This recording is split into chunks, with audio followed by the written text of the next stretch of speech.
guys, welcome to the Hucke podcast. Today I'm sitting here with Mr. Hucke. Mr. Hucke, why don't you just start off by introducing yourself? Yeah, so I'm Mr. Hucke, and this is gonna be my 7th year as an assistant principal here at the high school, and I'm gonna be with the class of 2022. Last name's L through Z. Okay. So I've had 2 graduating classes: the class of 2016, the class of 2019, and like I said, now 2022. Right. Mr. Hucke, what got you into being a principal? Yeah, great question. So, it probably all started, honestly, when I was probably about 12. And I got invited by my sister to go to church. And I went to the local youth group, and I just had a great time. I got hooked in the local church youth group.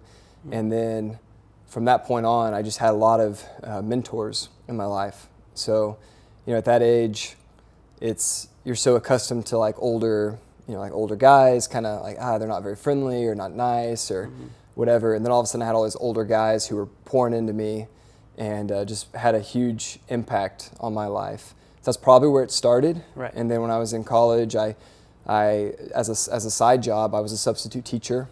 Okay. And then I had an opportunity to teach in South America. And then eventually I got alternatively certified. And then from there, teaching a few years, I decided I'm either going to get further into education or I'm going to maybe even try something different. And that's when I decided to get my master's and then pursue a school administration degree. Right. And become a principal. Right. So you said you taught in South America, right? Yeah. So what part of South America?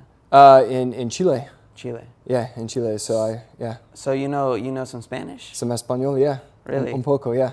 Just a little bit, not too much. Yeah, just so when I got there, this was in 2008, and when I got there, I'd had 3 years of Spanish in high school, and I took 1 year in college.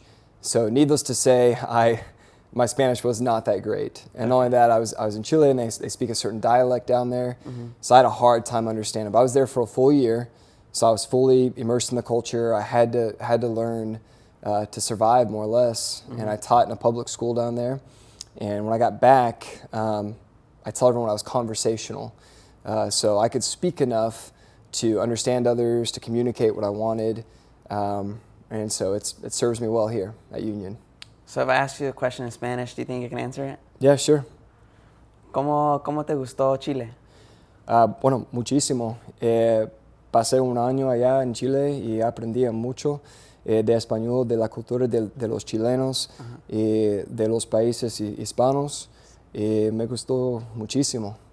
Yeah. Muy bien. Is that good? That's good. More or less? No, that's Okay, good. I like good. it, yeah. This is good podcast fodder here. This is good stuff. Yeah. So before that, you were in college, right? So what college were you going to at that time? Yeah, so I did my 4-year undergrad degree at Oklahoma State University, and I was there all 4 years in Stillwater. Oh, right, okay. So before that, high school, did you go to high school in Tulsa? Tulsa suburbs, went to Owasso. Owasso. Yeah. Your whole life? Whole life. Lifer at Owasso, born and raised in Owasso. My first teaching job was in Owasso, and so my background is in Owasso, so yeah, for sure. So what made you come to Union instead of Owasso? Okay, another good question. Job opportunity. To be honest, I was and let's back up a little bit. When I was teaching at Owasso, and I was actually a Spanish and economics teacher. Okay. So economics is what my university background is in. I studied economics and sociology in college. So those 4 years I was at Owasso teaching, I was also doing adult English classes at Union. So over at 31st and Garnett, so where the new elementary is, right, Ochoa. I was teaching there in that church at least 2 nights a week to adults, mainly Hispanic families, but not always, right? But the immigrant community, and so when I applied for the assistant principal job at Union, I was actually an internal candidate, and which is kind of interesting because I knew very few people in Union Public Schools because I was over at Alt Ed, or not Alt Ed, but I was over there in Adult Ed, and And so I think a lot of them, they saw me as an internal candidate. They're like, who is this guy? But he's been working at Union part-time for the last, 4 years. So really it was, I got my credentials, I got my master's in school administration, got certified, and then I was looking for that first assistant principal job. Right. And Union was the one willing to take a chance on me and offer me the opportunity. Okay, so let's back up in the timeline, right? What was Mr. Hucke like in high school? Ooh, Mr. Hucke in high school. That's always better answered by someone you know or knew, because obviously we have blind spots and we have ways we see ourselves. But Mr. Hucke in high school was he was an athlete. Okay. I played most sports up until about 10th grade, and then 10th grade on, I just focused on soccer. So I was a soccer player. I was deeply involved in my church youth group, as I mentioned earlier. In fact, that was where I spent most of my time. That kind of became my main activity outside of soccer was being hooked up with the youth group. There's probably some similarities between now and then. I was very ambitious, very driven. I was a good student. And I'd like to think that I made a concerted effort to try to be friends with many of my high school peers. So I tried to, go across different groups. And part of that was just my faith, who I was, as a Christian, and wanting to, like I said, bridge the gap, find other students maybe who didn't have friends. So I was in a lot of AP classes, getting college credit. But yeah, that's kind of, had a girlfriend at the time, but just a typical high school kid. Right. Okay. Yeah. So do you still pay attention to soccer? I do. Yeah. Not religiously by any means. I have friends who are fanatics, but yeah, Right. I still pay attention. Yeah. Do you have a favorite soccer team? Yes. So I'm always going to support the U.S. national team. Yeah. Right. I always want to see them do well. On a club level, I've always been a Barcelona fan, but I'll be honest though, if Lionel Messi were not on the team, Wouldn't be the same. I wouldn't be as excited about Barcelona. So I sometimes wonder, am I a Barcelona fan Or a Messi fan? or just a Messi fan? And I would say I'm more a Messi fan than I am a Barcelona fan. And I grew up, I say I grew up, in my 20s, like the last 10 plus years of watching soccer, Messi and then even the Spanish national team back when they had their years. Yeah. I just loved the way they play, the tiki-taka or whatever. Yeah, the tiki-taka. I just love that style of play. Yeah. And so Barcelona and Spain, Yeah, it's very entertaining to watch. we're doing that, yeah. Yeah. So you would agree that Messi is the greatest player in the world right now? I mean, not only do I agree, I don't even see how there's an argument. Really? It's, the whole Ronaldo, Messi, debate is, can you imagine if Messi were 6'2", Yeah. or whatever Ronaldo is, and had the skills that he has? I mean, the guy would be scoring 5 goals a game. Yeah. But to be the height that he is, soccer has a reputation, sometimes a bad reputation, for players taking a dive, right? You watch Messi throughout his career, he's got these bigger guys trying to knock him off the ball all the time, and he stays up. He stays up. And I respect that. Yeah. And I compare him to a Neymar now, and some of these guys are, I guess prima donnas, right? They're just kind of a little bit too much drama. But Yeah. Messi, he's always been quiet. He gets a lot of criticism because of the Argentina national team, but I've loved watching him play the last 10 plus years. Yeah, I 100% agree with you. I think Messi's the greatest player of all time as well. Good. This is a great interview. Yeah. 'Cause it could really go south if you were like, hey, Ronaldo is. Messi's my top player, and I also love Barcelona. I've been watching them since I was little. Yeah. Awesome. So, what about a favorite music genre? A favorite music genre, and it's funny because Mrs. Fisher said, I said, are there going to be? Is a script for these questions? She said, favorite movie, favorite music, and for some reason I always have a difficult time with those questions. Music I always see is you kind of listen to whatever your mood is at the time. That's true. And I'll be honest, I listen to quite a wide variety of music, and And I like a lot of music that's just instrumental. I'll be honest, working in a public high school is it can be very loud at times. So a lot of times, if you come to my office, I'll kind of be listening to some instrumental type music, not with words. And really, it's just a calming, I like that. But you get me out of school, like, I'll love some rock music. I'll listen to the occasional rap. It really just depends what mood I'm in. So yeah. So what's your go-to song? Like, say you're in the car right now, what's the song you're playing immediately? Okay, so go-to song right now. Well, I'll tell you what it's kind of been for the last, several years. There's a band called Explosions in the Sky. Okay. And really they're kind of, they've been around for a while now. So probably shouldn't surprise any like students because, if I listed some music, like when I was in high school, it was the 90s music. But this band Explosions in the Sky, there was a football movie, what was it? Friday Night Lights. Oh, and then they had a TV show, Friday Night Lights. Yeah. Well, in the movie, most of the soundtrack in that movie is this band. Oh, okay. And so you should look them up. Explosions in the Sky. I just find the music, it's all instrumental. If you watch these guys live, it's the music kind of builds up to like a climax, and then comes back down, and I just find it kind of relaxing, kind of inspirational. Yeah. All right, so I also got a question I've asked the other principals. If you're on a deserted island, what are the 3 items you would take? A deserted island, 3 items I would take. It's a tough one, I know. What's funny is I recently have been watching that TV show, Alone. Alone? Have you heard of that? I don't think I've heard of it. It's like they drop these guys off, like 10 of them, out in the wilderness, and it's who's going to be the last one to tap out. So these guys are like survival experts. Is it the one where they buy stuff? So they get 10 items. They get 10 items. They get to choose from a list. And then the season I've watched, they're like up in British Columbia. It's like near Vancouver. Okay. And the guy makes it like 65 days of just surviving out in the wilderness. And it's like 34 degrees every day and raining. Okay. It's just horrible conditions. Yeah. But 3 items. So I'm gonna need. What am I gonna need? I'm definitely gonna need water.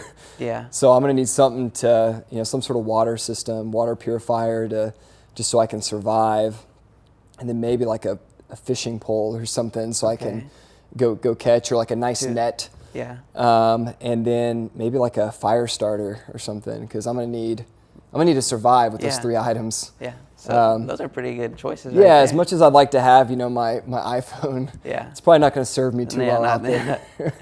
All right. So, what about you keep talking about these shows and movies, right? So I'm guessing you're really into that, right? So do you have a favorite show right now?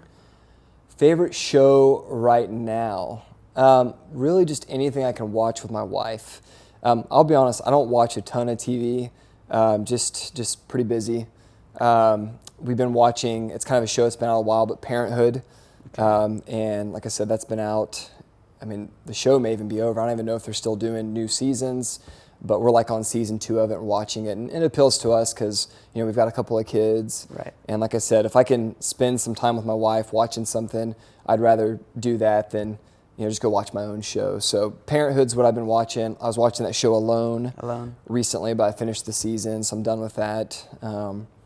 That's been the most recent TV I've been watching. What about a favorite movie? You got one of those? I do. I was somewhat prepared for this question. I really love, there's this movie called Cinema Paradiso, and it's an Italian film. Okay. And really, unless you're like a cinema buff, especially a lot of kids haven't heard of it. A lot of my own friends, adults, we haven't heard of it. But it's an Italian film. But if you get a chance to watch it, it's a beautiful film. It's in Italian, so it's got the subtitles. Don't watch it dubbed. Watch it with the subtitles. Get the original Italian in there, and it's really just an ode to filmmaking and just the art of the old cinema houses, and it's a beautiful story. And I watched it when I was younger, and it's just always kind of stuck with me, and I'm kind of nostalgic for it. You know how it is. You watch a movie when you're younger. Yeah. it'll stick with you the rest of your life. Yeah. And so Cinema Paradiso, it's an Italian film. You should check it out. Okay. Yeah. So you're talking about having kids, right? So I also heard that you have just gotten a new kid, right? Yep. So I did. how has having kids changed your life? Definitely less selfish. Have to be. Yeah, absolutely. When I look at my daughter, her name's Cora, and she'll be 3 in September. And then I just had a baby boy on July 31st named Owen. And when I look at my kids, it's something that's hard to describe, because they're mine, right? They're my kids. So you see your DNA in them. Yeah. There's something that until you have kids, you can't describe it. And as working as an assistant principal at Union, or just working in education, I always want to remind myself that I'm working with somebody else's kids.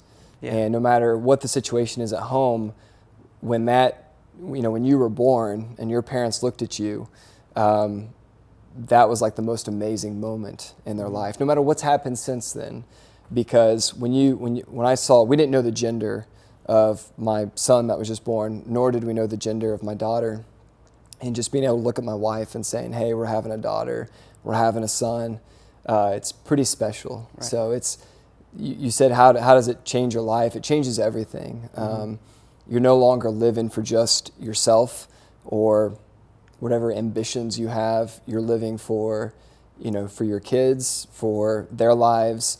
And two, you have to check yourself because you want to leave a legacy for them. And, there's going to be, my daughter and son are going to be watching me, who I am, the decisions I make, how I act, how am I under pressure, those sort of things. And they're going to imitate what I do. And so that's a very real responsibility. Yeah. Yeah. So you said you see your DNA in your kids, right? So when they're acting up, is that your DNA? Do you used to act up as a child, or? We should get my mom on this podcast. She brags about the kind of kid I was, but I remember I had, especially at certain ages, it just depends, all kids go through spurts of kind of rebelling, or you name it. And so my mom says I was a really good kid, but I remember I was going to run away and I was going to do things, and I remember giving my parents some heartache. And of course, when I got older, I'm still their kid, I'm still their baby, and I'm like, hey, I want to go live in South America. And I just think there's decisions I've made that I'm sure my parents had to be like, oh, what are they doing? So my daughter, she just has a lot of independence. We don't know with Owen yet. I mean, he pretty much cries and he poops and eats and the basics. The basics. But Cora, she's going to be a leader someday, because you can just tell she's very demanding. But those are toddlers too. So right. Yeah. All right. So it looks like we're running out of time. Do you have any last things to say on this podcast? No, I guess I'll say, it's an honor. I think it's really cool that Union is attempting to do podcasts, and not just attempting, we're doing it right here. Yeah. I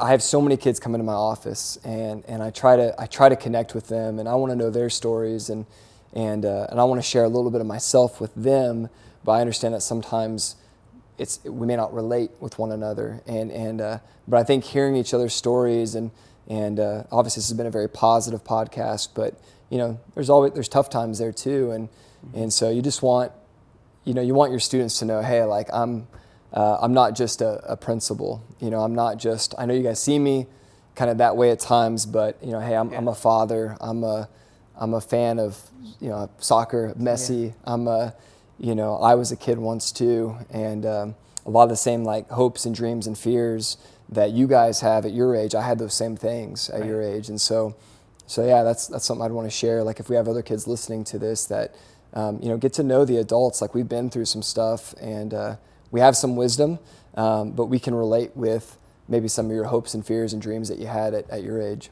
Right. So. Well, it was really nice meeting you, Mr. Hucke. Yeah, awesome. It's great meeting you, and great talking with you on this podcast. Great talking to you as well.